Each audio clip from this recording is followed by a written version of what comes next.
How are you doing? Hopefully you're doing well. This is David Rich, and I'm going to bounce the trap. Body, mind, and spirit. It's a little fun one for you today. Well, maybe.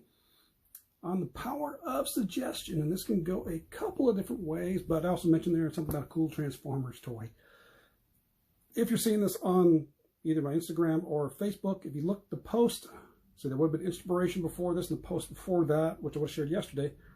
Really cool Transformer toy, especially if you grew up in the 80s watching the original Transformers with Optimus Prime. It's a toy that literally transforms. And it's got Peter Cullen, who's the voice of Optimus Prime, with their voice functions, 80 different sound effects. Just if you're a nerd, a little geek, want to have some fun out, look, watch the video. I will leave it a link for the comments. I just think it's so cool. Just a neat toy. $700 for it, but at least the technology is advancing. Like the video says, the gal says in the video, it's the technology is advancing away. So really cool tool. I'll leave a link in the comments. So, all right, today's topic again. The power of suggestion. And this, as I mentioned, this can go a couple different ways. Think about when you were a kid. Power of suggestion. Wait till your father gets home. What did that suggestion do to you? Or if you have siblings, I'm telling mom, what did that do for you? Just sometimes that power of suggestion right there can make a big difference in how we handle things.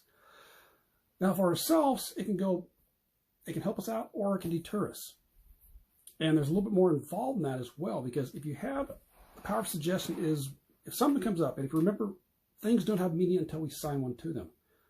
That can be more positive or negative. We create stories in our head, and sometimes we can, oftentimes, especially if we go down the rabbit hole being negative, we can blow it way out of proportion, which has nothing to do with reality.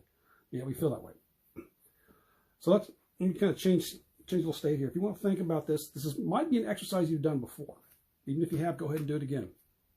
You can close your eyes and imagine you've got a lemon in your hand. It's been cut in half. Feel the texture of it. Feel you might even squeeze it up there a little bit, bring it to your nose and smell it if you can. I can't. Smell it, kind of feel the juice coming out, and then sit there, take it up, take a nice big bite into your mouth. Just feel that lemon going in there. Now, if you do that, like most people, if you actually develop into that and fully immerse yourself in it, you're going to start salivating because your mind, especially subconscious, does not know the difference between what is real or what is vividly imagined. And that can be pros and cons for us, again, as I already mentioned. We make stories up about something's bad. So let's say, for example, a partner doesn't return your call or doesn't return your message. Stories that can be power of suggestion. You're suggesting, okay, maybe they don't like me, maybe they got mad, something happened here, they maybe got an accident. You can go all these down this road versus maybe positives like, okay, they just didn't have time yet. How about just simply that? The power of suggestion goes through there. But same thing with positive. You think you can accomplish something. What can I do? Can I actually do this? Can I take one small step, like bounce the track? One small step each day. You can do that. The example I just had, which triggered this video, was a couple days ago. I was chatting, as again I mentioned, chatting back and forth with people I've lost contact with.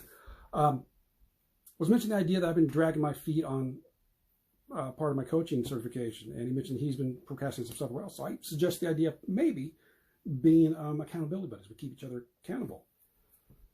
Don't know whether it might not happen right now because it might not be a good time, but just the idea, the suggestion of doing that was enough for me. Yesterday, I was able to make the payment for the next step of the course, which was included with the tuition. So that was a power suggestion in a good way. Just the idea of possibly being held accountable to made me, at least give me enough to take a step up and take the action I needed to that I've been dragging my feet on.